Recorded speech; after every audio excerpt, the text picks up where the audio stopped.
सुदामा को अपने साथ महलों में लेकर के आए, अपने सिंहासन पर बिठाया। रुक्मिणी जी को कहा गया कि जल और परात लेकर के आओ। जैसे ही सुदामा के पांवों को मेरे प्रभु ने देखा, देख सुदामा की दीन दशा, देख सुदामा की दीन दशा, करुणानिधि करुणा करके रोए, हाथ परात को छूत नहीं, नैनन के जल से भगो, नैनन के जल से भगो। सुदामा के पांव को देख करके मेरे प्रभु ने रोना प्रारंभ कर दिया। आंखों से अश्रुओं की धारा बह रही है। मेरे प्रभु रो रहे हैं, रोते रोते इतना जल निकला आंखों से, ब्राह्मण के पांव को धो रहे हैं। एक एक कांटा, एक एक कंकर पांव से निकाल रहे हैं। कहते हैं सुदामा, तेरे ऊपर इतनी विपत्ति आई, कष्ट आया, तो पहले क्यों नहीं आया मित्र? तुझे पहले आना चाहिए। मेरे मित्र तो इतना परेशान, अगर मेरे पास पहले आ जाता तो तेरी ये दशा नहीं होती। क्या कहते हैं भगवान सुदामा को? बता मेरे यार सुदामा रे, भाई गणे दिना में आया। बता मेरे यार सुदामा रे, भाई गणे दिना में आया। बता मेरे यार सुदामा रे, भाई गणे दिना में आया। बता मेरे यार सुदामा रे, भाई गणे दिना में आया।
भाई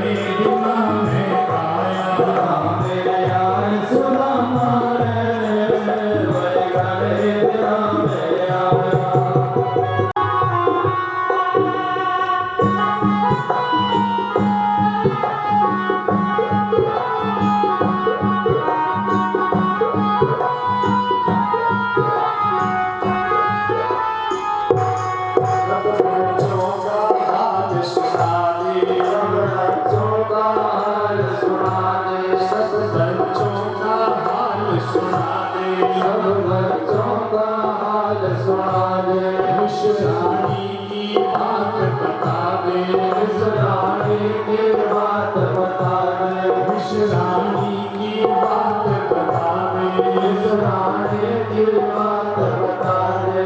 क्यों यार सुदामा भाई बने बिना मैं आया, यार सुदामा भाई बने बिना मैं आया, यार सुदामा भाई बने बिना मैं आया, मेरे यार सुदामा भाई बने बिना मैं आया, मेरे यार सुदामा भाई बने बिना मैं आया।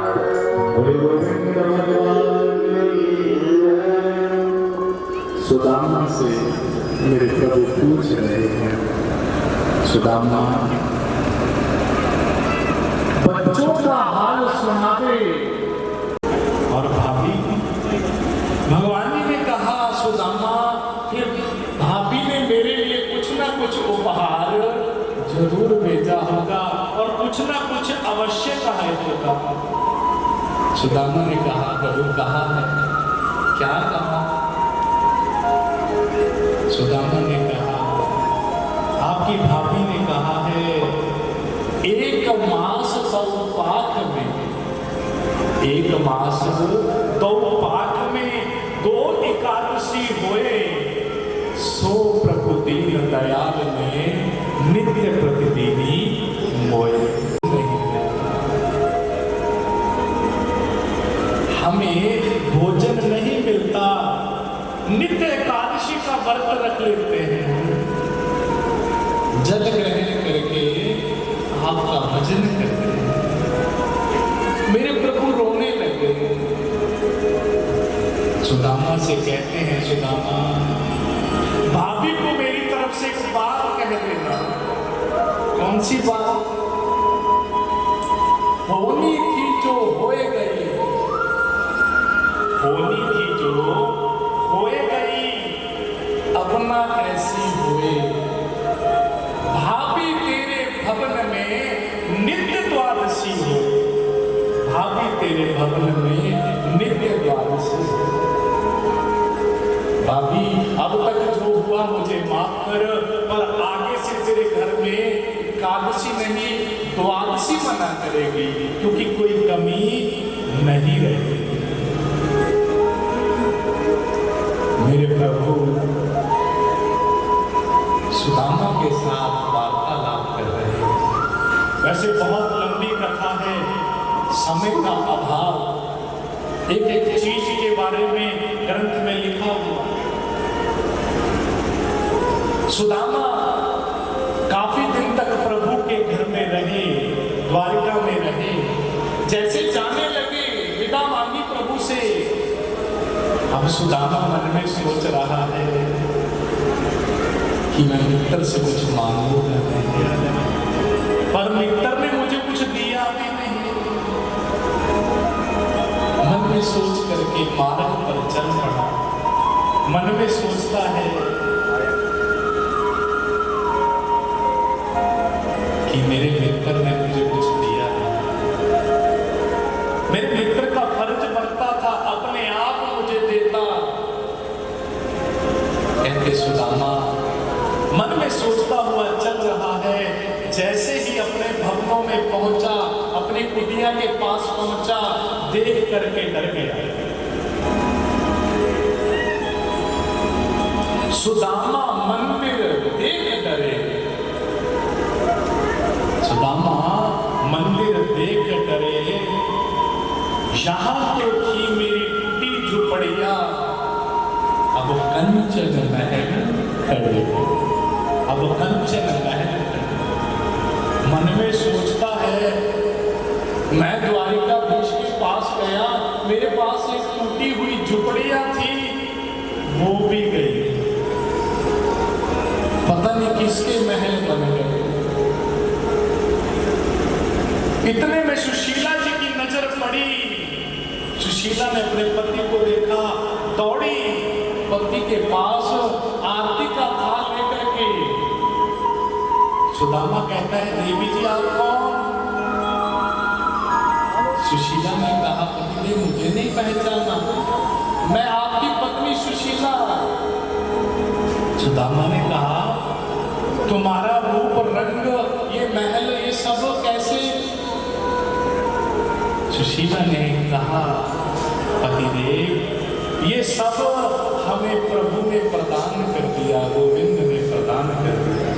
कैसे प्रदान किया था? जो चावल 4 घरों से मांगे हुए थे मेरे प्रभु उसको खाने लगे। पहली मुट्ठी खा ली, दूसरी खा ली, तीसरी बार रुक्मिणी मैया ने पकड़ लिया कि भगवान अब क्या ब्राह्मण को त्रिलोकी का मालिक बनाना है, हम कहाँ जाएंगे? कहते हैं इतना कुछ मेरे प्रभु ने सुदामा को प्रदान किया, हमें भी प्रदान करेंगे, चाहिए हमें भी। जैसे सुदामा के ऊपर कृपा बरसाई मेरे प्रभु, किस किस को चाहिए? हाथ खड़े करिए। जैसे सुदामा के ऊपर कृपा करी हमें भी कृपा चाहिए ना, वैसे तो हमें भी सुदामा जैसा बनना पड़ेगा। मेरे प्रभु को सबसे प्रिय क्या है? क्या प्रिय है? गौ माता प्रिय है। अगर हम सुदामा की तरह गौओं के लिए दान करेंगे, आज का ही दिन है, 10-15 मिनट में कथा पूर्ण होगी, फिर आरती होगी, आज का ही दिन है। क्योंकि आज हम भी चले जाएंगे, आप भी अपने अपने घर को जाओगे, तो आज आप यहां बैठे हो, ज्यादा से ज्यादा अपने दान करना है। जो कमेटी के मेंबर हैं यहां पर बैठे हुए हैं, उनके हाथ में डायरी है, उनको आप तूड़ी लिखवा सकते हो, 1 बंड लिखवाओ, 2 लिखवाओ, ट्रॉली लिखवाओ, पैसे लिखवाओ। जैसे सुदामा ने अपने हिस्से का भोजन भी गौ माता को दिया और भिखारी को दे दिया, खुद जल ग्रहण किया था। अगर हम हमारी धन में से थोड़ा सा धन दान कर देंगे, हमारे पास खत्म नहीं होगा और ज्यादा बढ़ेगा। इसीलिए आप लिखाओ, दान ज्यादा से ज्यादा दान करके जाओ। अगर आपको 7 दिनों के अंदर कथा सुन करके नई चीज सीखने को मिली है, आनंद आया है, तो दान लिखवाना अपनी श्रद्धा के अनुसार। बोले गोविंद भगवान ने की। आगे सुखदेव जी कहते हैं राजेंद्र, जो व्यक्ति सुदामा की कथा को बड़े भाव से बड़े प्रेम से सुनता है, उसका हृदय शुद्ध हो जाता है, कष्ट दुख दूर हो जाते हैं। कब होते हैं? जब हम इस कथा से प्रेरणा लेते हैं, तब होते हैं। सुखदेव जी कहते हैं राजन, तेरे पास समय बहुत कम है, वैसे कथाएं बहुत हैं। मेरे गोविंद सूर्य ग्रहण पर कुरुक्षेत्र में गोपाल बाबू से, यशोदा मैया से, नंद बाबा से मिलन हुआ, बहुत लंबी कथा है, समय तेरे पास कम है, इसीलिए मैं सुनाता हूं किस प्रकार मेरे प्रभु ने अपने ही यदुवंशियों को श्राप दिलवा दिया। क्योंकि उनको चिंता हो गई थी कि अगर मेरे कुल यदुवंश इतना बड़ा था, मेरे जाने के बाद ये धरती पर भार बन जाएगा। एवं व्यसितो राजन सत्य संकल्प ईश्वरा शाप व्याजेन विप्राणां सजेंद्र स्वकुलं विभु। प्रभु की प्रेरणा से कुछ ऋषि लोग, विश्वामित्र जी, कनव जी, दुर्वासा जी, अंगिरा जी, कश्यप जी, ये सभी ऋषि द्वारिका में आए चतुर्मास्या करने के लिए, भजन करने के लिए। मेरे प्रभु ने व्यवस्था करी इनके रहने की, ठहरने की, भजन की, भोजन की व्यवस्था करी। और एक दिन जामवंती का पुत्र शांब और उन कुछ बच्चों ने मिलकर के उसके पेट के ऊपर कपड़े बांध करके स्त्री बना करके ऋषियों के सामने ले गए कि देखते हैं ऋषि तपस्या करते हैं कि नहीं करते, वैसे ही बैठे रहते। जाकर के बोले ऋषियों, हे संत महात्माओं, आप ये देख करके बताइए इसके पुत्र होगा या पुत्री। संतों ने कहा, बेटा संतों से मजाक नहीं किया करते, संतों को भजन करने दो, आप जाकर के खेलो। परंतु जब उन्होंने हद करी, संतों से आग्रह किया कि महाराज हमें बताओ क्या आपको कुछ आता नहीं है, तो कहते हैं दुर्वासा जी क्रोधित हो गए। दुर्वासा जी ने कहा, मेरे पास आओ, मैं बताता हूं क्या होगा। ना इसके पुत्र होगा ना पुत्री होगी, जनिष्यति वो मंदा मुसलम उल्लासम। इसके पेट से एक मूसल पैदा होगा जो तुम्हारे कुल का नाश करेगा। सभी घबरा गए। जैसे आए उन्होंने वस्त्र उतारे, साड़ी उतारी, क्या देखते हैं एक लोहे का मूसल प्रकट हो गया। अब उन्होंने वो मूसल घिस घिस करके समुद्र के किनारे फेंक दिया और बाकी बचा टुकड़ा नदी में फेंक दिया, समुद्र में फेंक दिया। कहते हैं वो यदुवंशी जुआ खेलने लगे, मदिरा पीने लगे, जुआ खेलने लगे। बैठ करके जुआ खेलते खेलते उनके बीच में युद्ध छिड़ गया, एक दूसरे को मारना प्रारंभ कर दिया। अंतिम में जो समुद्र के किनारे वो मूसल घिसा करके फेंका था, वहां से एरका नाम की घास प्रकट हो गई। उस एरका नाम की घास को उखाड़ करके एक दूसरे को मारना प्रारंभ कर दिया। कहते हैं यदुवंशियों का नाश हो गया। इधर मेरे प्रभु वन में वृक्ष के नीचे लेटे हुए ध्यान कर रहे हैं, ध्यान कर रहे हैं। एक बहेलिया जो शिकारी था, उस शिकारी ने देखा प्रभु के चरणों में जैसे हिरण की आंख चमकती है ना, वैसे प्रभु के पैरों में चमक है। देख करके उस बहेली ने तीर छोड़ दिया, जाकर के प्रभु की एड़ी में लगा। अब सभी देवी देवता आकाश में प्रभु की प्रतीक्षा कर रहे हैं, फूलों की वर्षा करने के लिए खड़े हुए हैं।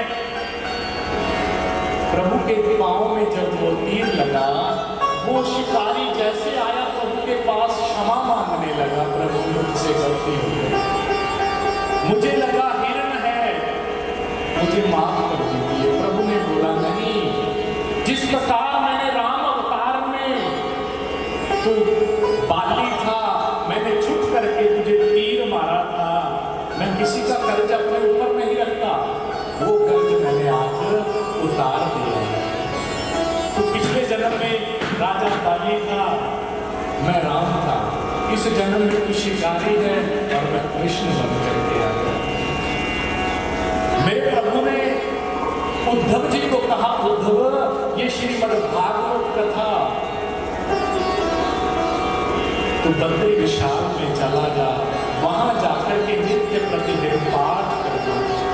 उद्धव कहने लगा, प्रभु नहीं, मेरे को साथ में लेकर के चलो, मैं आपके बिना नहीं रह सकता। प्रभु ने कहा, उद्धव मैं कहीं नहीं जा रहा, इस श्रीमद् भागवत में ही मैं विराजमान रहूंगा।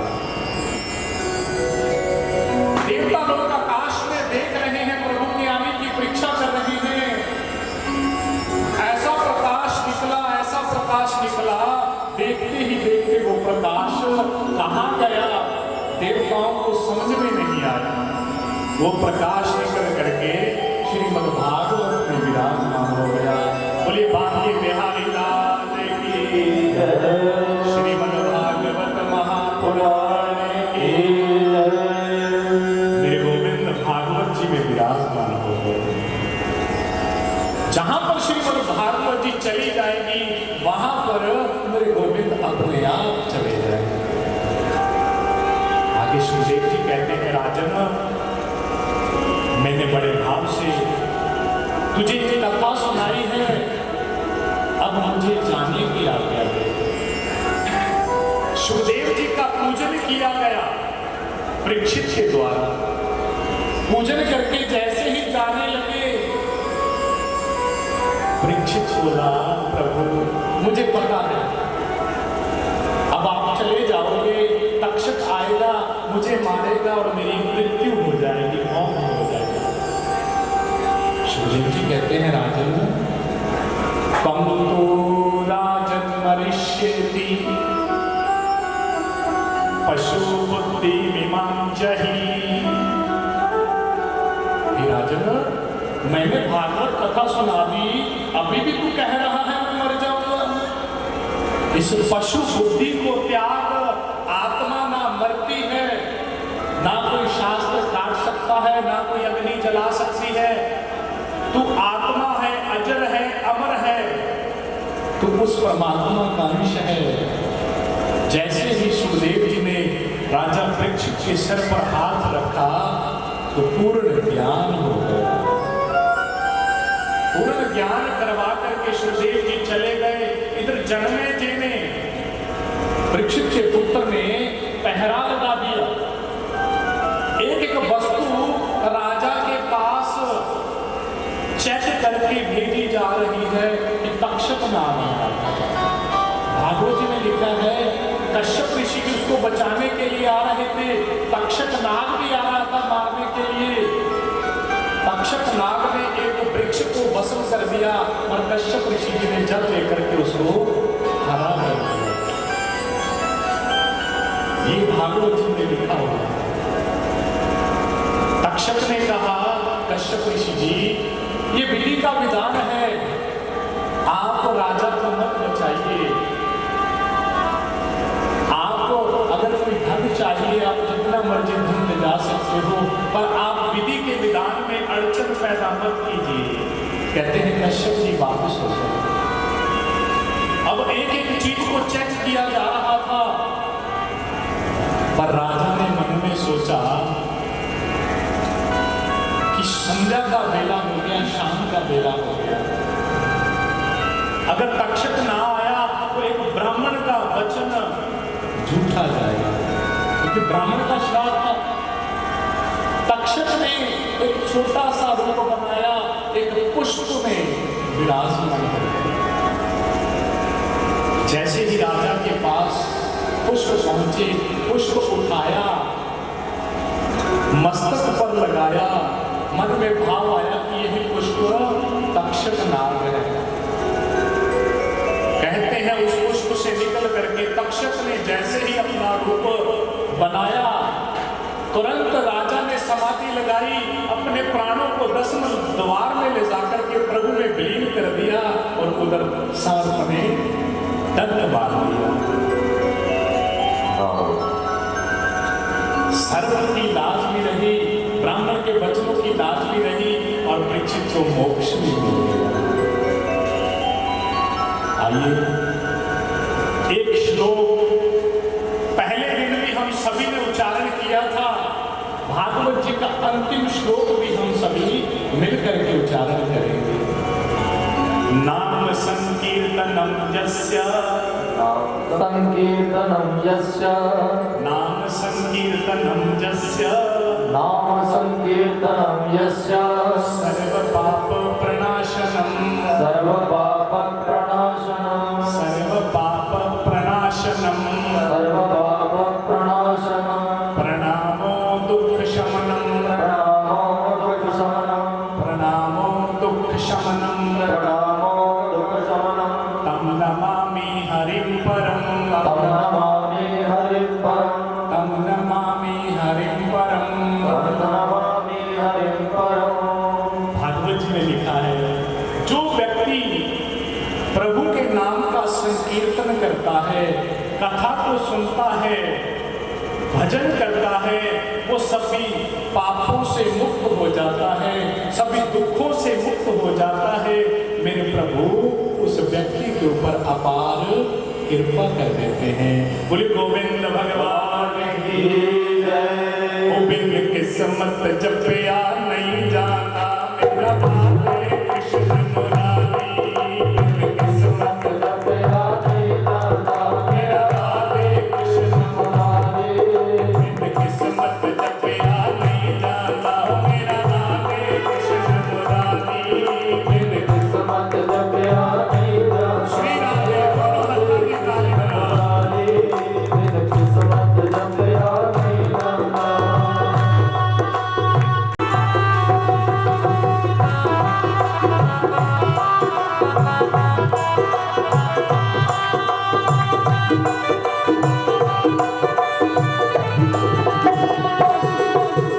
बुरे काम को उठ खलोया, बुरे काम को उठ खलोया, बुरे काम को उठ खलोया, बुरे काम को उठ खलोया, नाम वेले जय सोया, नाम तेरे जय जय सोया, किस्मत जपया नहीं जाता मेरा राधे कृष्ण मुरारी, किस्मत जपया नहीं जाता मेरा राधे कृष्ण मुरारी, किस्मत जपया नहीं जाता मेरा राधे कृष्ण मुरारी, किस्मत जपया नहीं जाता। श्री राधे।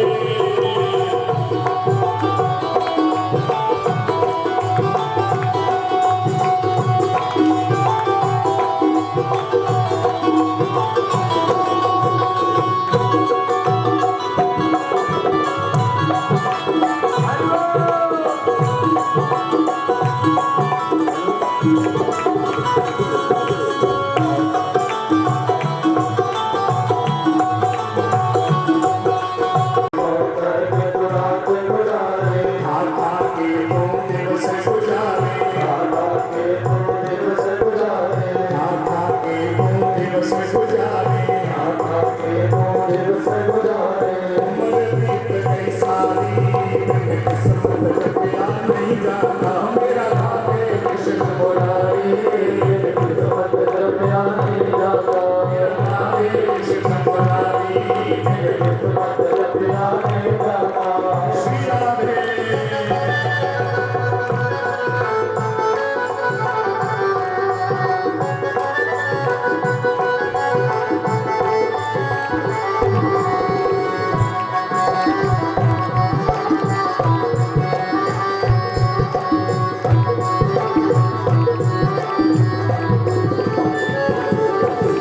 जीवन से बिच पाप कमाए, जीवन के विच पाप कमाए, जीवन से बिच पाप कमाए, जीवन के विच पाप कमाए, ऐसा जोड़ के महल बनाए, ऐसा जोड़ के महल बनाए, ऐसा जोड़ के महल बनाए, ऐसा जोड़ के महल बनाए।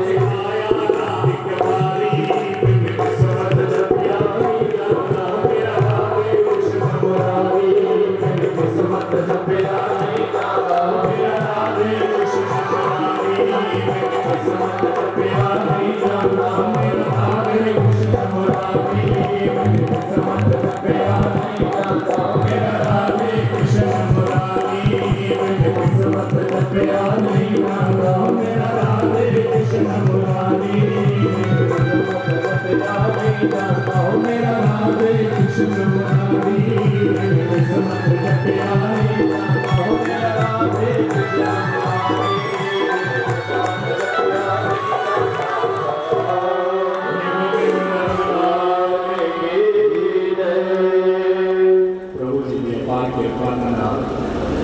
साथ में बड़े भाव के नाम से करना शुरू करिए। प्रणाम।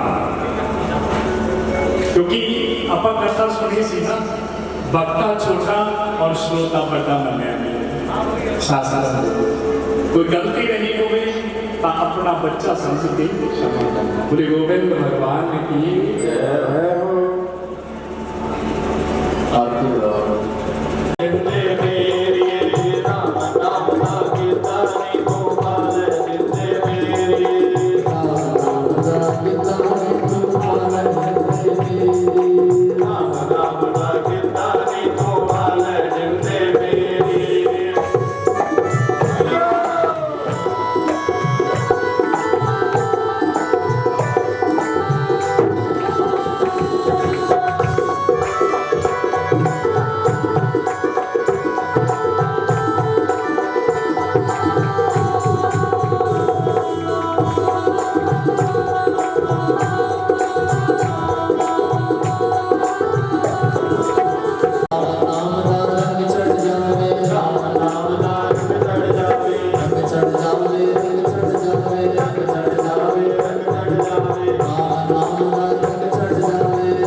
पंच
पंचम वेग निराला हरि जस कराने वाला ये अमर कंठ ये भक्ति पंथ ये पंचम वेद निराला जगाने वाला ये अमर ग्रंथ ये मुक्ति पंथ ये पंचम वेग निराला हरि जस कराने वाला हरि नाम नहीं हरि नाम नहीं हरि नाम हरि हरि नाम हरि नाम नहीं हरि नाम नहीं हरि नाम हरि हरि नाम जगत ज्ञान करके आरती बाबा से है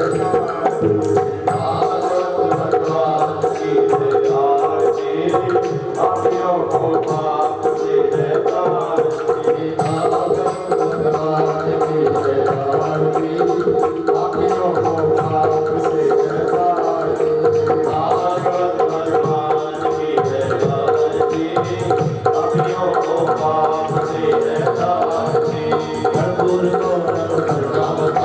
संसार सारम के करारो सदाव संतम हृदयानंदे नमामि श्रीतं नमामि तमेव माता पिता तमेव तमेव बन्धु सखा तमेव तमेव विद्या द्रविणं तमेव तमेव सर्वं तमेव देव तमेव सर्वं तमेव देव तमेव सर्वं तमेव देव तमेव सर्वं तमेव देव ॐ संसमञ्जस्य संयोजं रामेदं केशवोपरि मङ्गलगणमनस्यानां सर्वामङ्गलतो बोल कृष्णचंद्र भगवान की उमावती महादेव की श्यामती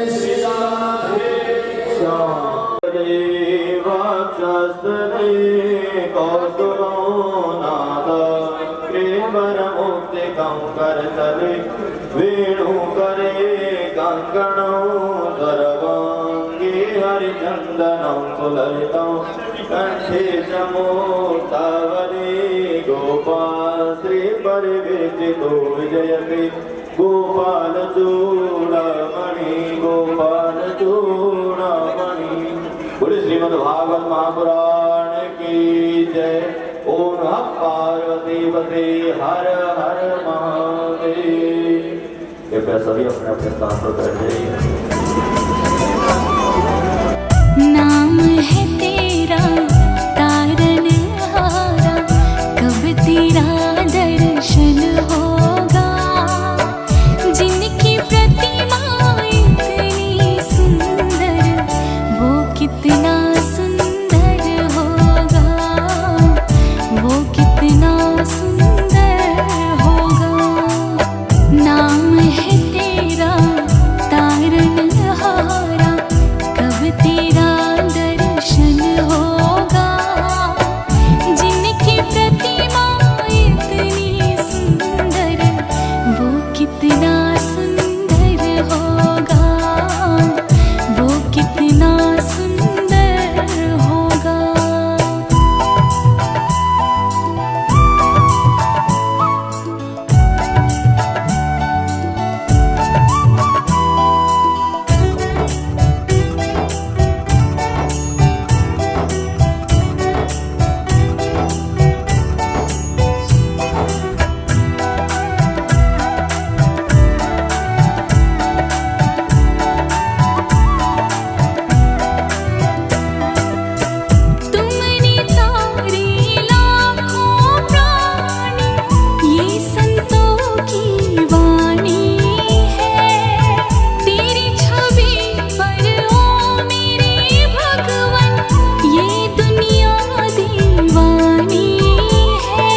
शीश झुकाते हैं, जो गाते हैं प्रभु की महिमा वो सब कुछ पा जाते हैं, वो सब कुछ पा जाते हैं। अपने कष्ट मिटाने को तेरे चरणों का वंदन होगा, अपने कष्ट मिटाने को तेरे चरणों का वंदन होगा। जिनकी प्रतिमा इतनी सुंदर वो कितना सुंदर होगा, वो कितना सुंदर होगा।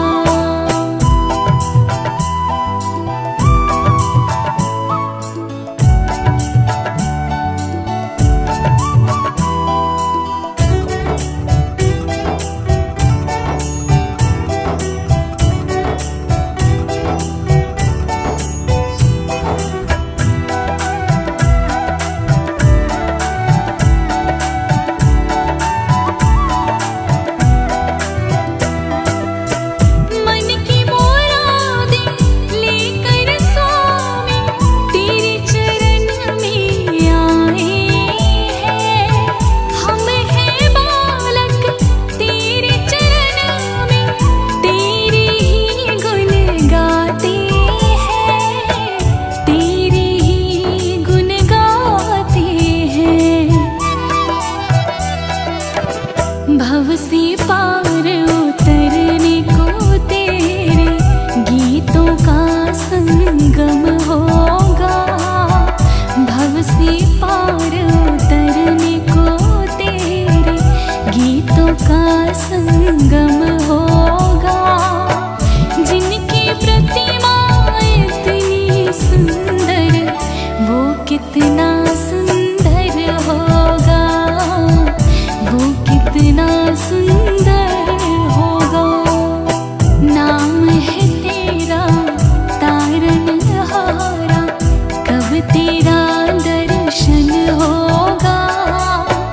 जिनकी प्रतिमा इतनी सुंदर वो कितना